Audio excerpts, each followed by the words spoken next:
un nume și un braț care este Iisus Hristos. Glorie Domnului. Tranzit. Oamenii care merg pe mâna lui Dumnezeu trebuie să aibă în vedere faptul că sunt familii care vor promova în fiecare zi credință.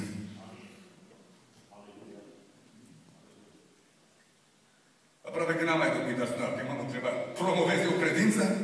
Câți dintre cei care sunteți aici în biserică și suntem aici demonstrăm încrederea deplină în Dumnezeu? Câți?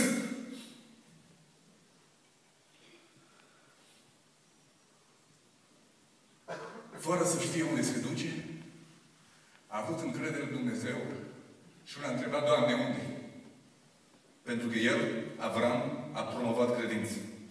Și a avut peste ani mii și sute de mii și milioane de oameni care el a fost declarat părintele credinței. Pentru că el nu s-a promovat pe sine. El n-a promovat logica omenească. El a promovat credința nezguduită în puterea lui Dumnezeu. Dumnezeu a zis, Isaac, copilul care ți l-am promis, îl vreau. Te rog. S-a dus și a spus, mă duc până la capăt, că eu cred că Dumnezeu îl dă în via din morți. Pentru că astăzi pe munte vreau să promovez o valoare pe care scrie credința. Câte familii din România și din bisericile noastre mai promovează actul ăsta de credință? Câți? Ăsta e cuvântul Dumnezeu, pentru că Dumnezeu are ceva cu voi. Și cred că Dumnezeu te alege azi, Florin și Stella, să fiți familia care să promovați credința. Veți fi împiedicați, veți fi niște ciudați, veți fi niște neobișnuiți, dar așa a fost toți. Care am ales să promovăm credința. Ei, nu timp să-mi deschid eu inima astăzi aici. Dar una din moștenirile care le las la cei 4 copii, și nu numai eu, toți slujitorii Lui Dumnezeu, este că ei au putut să vadă în toți acești ani. Dumnezeu a trăbit ochii Gabriela foarte insistent că Cel care a lucrat în casa noastră și în viața noastră este numele Lui Iisus Hristos. Am trăit prin credință zi de zi și ceas de ceas. Și vreau să vă spun, fără să mă jenez, Dumnezeu onorează pe oameni care se încred în puterea Lui și în resursele Lui și care cred în Biblie. Nu contează cât invidioși. Toți invidioși și invidia să moară. Dumnezeu să trăiască. Eu vreau să-L onorez pe Domnul azi. Pentru că trebuie să se nască o generație care să creadă în puterea lui Dumnezeu. Ne-am săturat de vorbe, de povești, de religii, de liturghii. E nevoie de oameni simpli, anonimi, care să duce în picioare să le cred în puterea lui Dumnezeu. Și eu vreau să onorez pe Dumnezeu că Cel poate să ne scapă din cuptor. Nu ne scapă, noi nu ne închinăm. Și cei care au promovat credință au rămas strălucitori. Iisus Hristos este Domnul. Binecuvântat să fie numele Domnului. Binecuvântat să fie numele Domnului. Adică chiar dacă se întârzie masa la restaurant, eu tot spun cuvântul ăsta. Pentru că voi trebuie să promovați credința. Zâmbiți printre suspine și lacrime, dar promovați credința într-un Dumnezeu care vrea să schimbe lumea asta. Trebuie odată să ridice oameni care să schimbe lumea asta. Pentru că Cel care schimbă este Dumnezeu și puterea Lui. Glorie Domnului! Altfel, suntem o generație de oameni jalnici și mediocri. Care vorbim despre un Dumnezeu mare, puternic și pe care nu-L implicăm aproape nimic, pentru că ne este frică și pentru că ne este teamă și pentru că suntem niște ignoranți și pentru că suntem niște plafonați, sunt niște oameni care ne-am fixat în standarde și vorbim despre un Dumnezeu care nu-L experimentăm. Familie care ești astăzi aici. Când au văzut copiii tăi miracolul încrederii în puterea lui Dumnezeu? Când? Binecuvântat să fie Iisus. Spune un tânăr despre tatăl său și despre fratele său. Eram în casă și fratele meu venea din misiune din Mexic și s-a căsătorit. A trecut ceva timp de la căsătorie și eram la masă toți cu tata și cu fratele meu și era cel mai mare și mă uitam la el, așa cum a spus și frații despre Estera. Ce se va întâmpla? Știam că tata e un om foarte calculat, care trebuia să știe tot. Și a spus, tată, vreau să-mi iau soția și să plec în misiune. Am găsit, Dumnezeu mi-a dat exemplul ăsta, că chiar e de la Domnul. Și taică s-a uitat la el și sigur că bănuia ce întrebare urmează. Și spune, aveți bani? La care spune tânărul care povestea de frate său, l-am văzut pe fratele meu mai mare ca să străluci la față. Și mi s-a părut ciudat, bă, ăsta are bani, nu e vas, spun și n-am știut. Cu ce bani? Și a băgat mâna în buzunar și a zis, tată, cred că glumești. Cum nu glumesc? Dumnezeu pe care îl slujesc și pe care eu îl iubesc și care mi-a dat o nevastă și m-a căsătorit. Pentru Dumnezeu ăsta nu e o problemă asta. La care tata, într-un gest aproape de revoltă, și-a zis, s-o crezi tu asta? Unde-s banii? Și-a mai băgat încă o dată mâna în buzunar, a scos o fiță de câțiva cenți subțire, anichelată, și i-a dat unul pe masă, într-un gest, și a căzut în coala taixul. Taixul a dat în mână și a spus încă o dată, cred că glumești. Nu, tată. Dumnezeu ne va purta de grijă. Acest tânăr a devenit și el un mare om al lui Dumnezeu. Și a spus așa, toți ani m-am uitat la fratele meu și la familie. Au 4 copii. Sunt binecuvântați de Dumnezeu într-un mod încântător. Slujesc pe Dumnezeu și nu le lipsește nimic. Pentru că mi-am dat seama că pentru el banul ăla n-a contat. Și a fost un frate de-a meu care a promovat în familia noastră credință. Încrederea în Dumnezeu. Stimate familie, ne temem de foarte multe lucruri. Vorbim despre ele până la epuizare. Aș vrea să vă întreb azi. Soțule care m-a dus, promovezi tu credința în casa ta? Aș vrea să închei să vă spun, exact cum Duhul lui Dumnezeu a încheiat predica fratelui Tipei. Luptați. Oamenii care merg pe mâna lui Dumnezeu luptă. Luptați cu tendința de a prefera siguranța în locul de a fi disponibil pentru Dumnezeu. Și eu îmi iubesc cuibul. Credeți-mă foarte mult.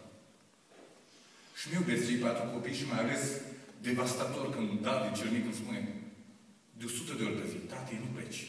Nu pleci să nu plec. Dar nu pot. Știu să iau confortul și siguranța și să calc în picioare cântarea care am cântat-o de când aveam puține. Sunt aici la dispoziție. Cheamă. Eu te voi asculta. E complicat. E greu și pentru voi. Dar să nu lăsați ca siguranță și confortul să vă zdrobească disponibilitatea pentru Dumnezeu și pentru lucrarea Lui. Asta parcă n-ar semăna o predică de nuntă. Asta e familie. Asta e familia din Biblie.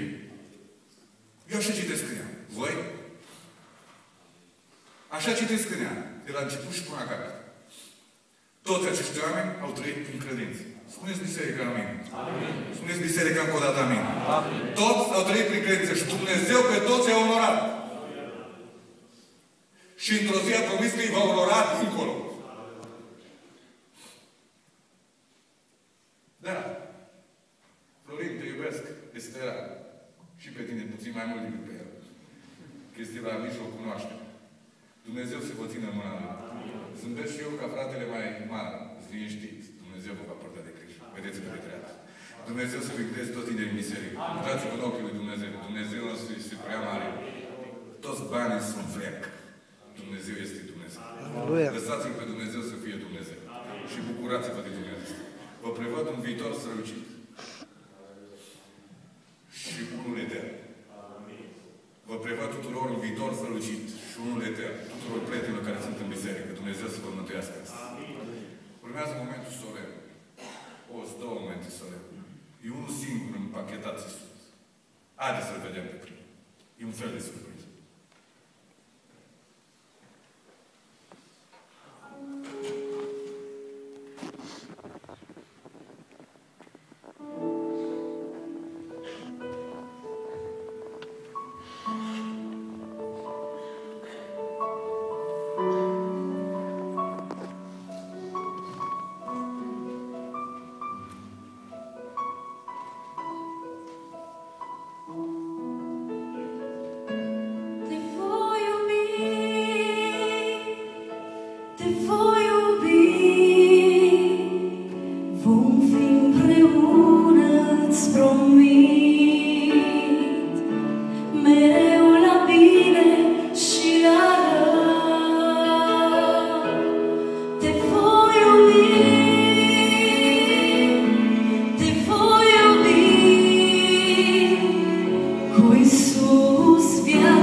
vreau să-ți declar iubirea mea, mereu, mereu vom înălța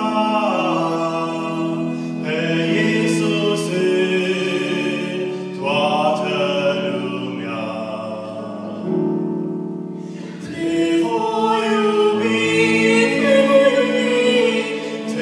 voi iubi, vom fi împreună-ți promit, mereu la bine și la rău. Te voi iubi, te voi iubi, te voi iubi, cu Iisus viața vom trăi, pe El mereu îl vom sluji. Nici apele cele mari nu vor putea să-mi stingă dragostea. Râurile cele mari nu vor putea să schimbe iubirea mea și a ta. Încotro mergi tu, voi merge eu, casa ta va fi a mea, poporul tău va fi al meu, Dumnezeu va fi al meu. Te voi iubi, te voi iubi, vom fi împreună-ți promit, mereu la bine și la rău. Te voi iubi, te voi iubi, te voi iubi, cu Iisus viața vom trăi, pe El mereu îl vom sluji. Te voi iubi.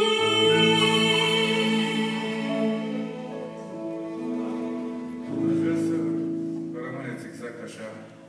Noi rămânem și noi toți liniștiți în timpul ăsta, fratele Tibei, și împreună cu mine vom merge în față. Fratele Tibei le va